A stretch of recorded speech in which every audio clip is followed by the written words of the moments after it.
நிலைப்பாடுன்னு ஒரு கருத்து வந்து எல்லாருமே முன் வச்சுருக்காங்க. என்னை பொறுத்தவரையிலும் புரட்சித் தலைவர் காலத்தில் இன்று வரையும் ஒரே நிலைப்பாட்டிலே தான் நடந்து கொண்டிருக்கிறேன். இன்று இவருடைய அரசியலிலும் மகன், மைத்துனர், மாப்பிள்ளை போன்றவர் தலையீடுகள் இருக்கிறது என்பது நாடறிந்த உண்மை.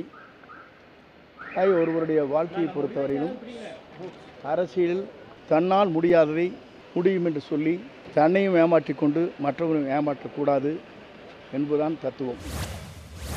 அதிமுகவோடு விஜய் சேர்ந்தா விஜயை எடப்பாடி அழிச்சிருவாரு அப்படின்ற ஒரு கருத்தையும் சொல்றாரு. எலெக்ஷன் இப்போ எப்படி இருந்தாலும் இன்னும் ஒரு 5 அமாவாசை இருக்குது. எனவே தேர்தலுக்கு இன்னும் 5 அமாவாசை இருக்கிற நேரத்தில் கண்டிப்பாக ஒரு 2 அமாவாசைக்கு முன்பு மாற்றங்கள் வரலாம். அரசியல் இதெல்லாம் சகஜம். சீமான் இப்போ எங்கள் கட்சி எதுக்கு வலிக்கணும்? அம்மாவை எதுக்கு போயிட்டு ஆட்டை கட்சி மாட்டை கட்சி மனுஷனை கடிக்கிற மாதிரி கடைசியில் இப்போ எங்ககிட்ட மோதுறாரு. எங்ககிட்ட மோதணும் தயவுசெய்து. நிச்சயமாக வாங்கி கட்டிப்பீங்க. நீங்கள் என்ன வகத்தொகை இல்லாமல் நீங்கள் பாட்டு பேசிட்டு இருக்கீங்க. ஒரு விஷயம் தெரிஞ்சுங்க, ஒரு 6 அறிவு உள்ள மனுஷனா ஒரு சொல் புத்தி சுய புத்தி எல்லாம் இருக்கும். ஒரு 5 அறிவு கடலில் பேசுகிறவங்ககிட்டையும், ஆமைக்கிட்ட பேசுகிறவங்களையும், காட்டுக்கிட்ட பேசுகிறவங்ககிட்டையும், அப்புறம் மரத்துக்கிட்ட பேசுகிறவங்ககிட்ட போய் பேச முடியுமா? அங்கே ஒருத்தர் இருக்கார், ஒரு மகான் மந்திரி, முன்னாள் மந்திரி இருக்கார், மதுரையில் இருப்பார். அந்த மகான் பேசுவார்ல, எங்கே சிடி கேசட் விட்டுக்கிட்டே இருக்கார். யாரும் தூக்கி கொட்ட வச்சிடுறானா இல்லை வீரப்ப ஸ்டைலில் எதோ பண்ணுறாரா தெரியல. அது ஒன்றுமே எடுத்து படிக்கிறாரு. ஒரு இது சொல்லுவாங்கள்ல, நம்ம ஊரில் அற்பர்களுக்கு வாழ் வந்தால் அர்த்தராத்திரியில் புறக்கூடிய இப்போ தான் ஒழிக்க போகிறோம். இருந்தாலும் ஆட்டம் தாங்கலை. அது அலைய போகிற வழக்கு மாதிரி தெரிஞ்சிகிட்டு இருக்காங்க. பழனிசாமிக்கு ஆட்சிக்கு வரணுங்கிற அதிகாரம்லாம் கிடையாது. இந்த குரங்கு குட்டியை பிடிச்சிட்டு உட்காந்துருக்க மாதிரி இந்த தாவரப்போ கூட குட்டியை பிடிச்சிக்கும். அந்த குட்டி மடியை இடிக்கும். அதே மாதிரி அந்த கட்சியை பொதுச் செயலாளர் தான் அப்படிங்கிற இதோட இருக்கார். அதெல்லாம் முடிவு கட்டிடுவோம். இந்த தேர்தல் துரோகம் வீழ்த்தப்பட்டு இனி வருங்காலத்தில் யாருக்கும் துரோகத்திற்கு நோபல் பரிசு இவருக்கு ஒண்டி தான் கிடைச்சிருக்கு, வேற யாருக்கும் கிடைக்காதுங்கிற நிலையை உருவாக்கும். 2ஆம் கட்ட தலைவர்கள் அவங்க இந்த நடவடிக்கைகள்ல சரியா இருக்காங்களா? உங்கள்கிட்ட யாரும் பேசிட்டு இருக்காங்களா? அங்கே உள்ள தலைவர்கள் எல்லாம் இப்போ மௌன விரதத்திலையும் தியானத்திலையும் அந்த மகான்லாம் இருக்காரு, அது பேர் இருக்காங்க. அவங்க என்ன நினச்சிட்டு இருக்காங்க, டெல்லியிலேருந்து எல்லாரையும் சேர்த்து வச்சுருவாங்க. இந்த தேர்தலோடு விழுந்து விடுவார்கள். நீங்கள் நடக்க போவதை பார்க்க.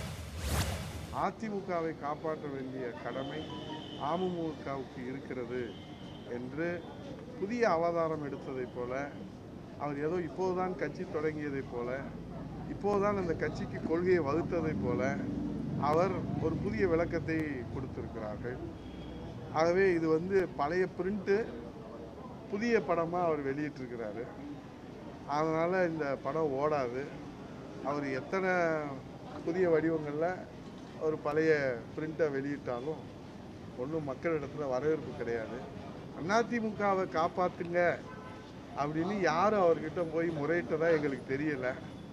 எந்த தொண்டரும் அவர்கிட்ட முறையிட்டதா தெரியல. அவர் அண்ணா திராவிட முன்னேற்ற கழகம் வேண்டாம் என்று தான் அவர் அம்மாவுடைய பெயரில் கொடியை வைத்து, அம்மாவுடைய பெயரிலே வைத்து நாடாளுமன்ற தேர்தலை சந்தித்தார், சட்டமன்ற தேர்தலை சந்தித்தார், உள்ளாட்சி தேர்தலை சந்தித்தார். அத்தனை தேர்தல்களிலும் மக்களால் அவர் நிராகரிக்கப்பட்டிருக்கிறார். நாடாளுமன்ற தேர்தலில் நாம் பெற்ற வெற்றியை விட வரவிருக்கிற சட்டமன்ற பொதுத் தேர்தலில் நாம் பெறவிருக்கிற வெற்றிதான் வரலாற்று முக்கியத்துவம் வாய்ந்தது. தமிழ்நாடு முழுவதும் திராவிட முன்னேற்ற கழக தோழர்களோடு பாய்கிற வேகத்திற்கு இணையாக ஈடாக விடுதலை சிறுத்தைகளும் களத்தில் நிற்போம், வெற்றியை குவிப்போம். மீண்டும் அண்ணன் தளபதி அவர்களை தமிழகத்தின் முதலமைச்சராய் நாற்காலியில் அமர வைப்போம். அதன் மூலம்தான் தந்தை பெரியார், பேரறிஞர் அண்ணா, புரட்சியாளர் அம்பேத்கர் ஆகியோர் கண்ட கனவை நாம் நனவாக்கிட முடியும். இல்லையே நாம் பெரும் சவால்களை சந்திக்க நேரிடும். வலதுசாரிகளின் கைகள் ஓங்கும். அதற்கு அதிமுக போன்ற கட்சிகள் இன்றைக்கு துணையாக நிற்கிறார்கள். அதிமுக பெரியார் பாசறையில் உருவான இயக்கம். ஆனால் இன்றைக்கு அவர்கள் பெரியாருக்கு நேர் எதிரான சக்திகளோடு கைகோர்த்து நிற்கிறார்கள். பெரியாரையே கொச்சைப்படுத்தக்கூடிய சக்திகளோடு கைகோர்த்து நிற்கிறார்கள். பெரியார் அரசியலையை தமிழ் மண்ணில் இருந்து துடைத்தெறிய வேண்டும் என்று துடிக்கிற சக்திகளோடு கைகோர்த்து நிற்கிறார்கள். அது திராவிட அரசியலுக்கு எதிரானது என்பதை புரிந்தும் செய்கிறார்கள். பெரியாருக்கும் அவர்களுடைய மானசீக குரு தலைவர் எம்ஜிஆர் அவர்களுக்கும் ஏன் ஜெயலலிதா அம்மையார் அவர்களுக்கும் கூட செய்கிற துரோகம் என்பதை மறந்துவிட்டு அதை செய்கிறார்கள். உடனுக்குடன் செய்திகளை தெரிந்து கொள்ள சன் நியூஸ் பெல் ஐகானை கிளிக் பண்ணுங்க.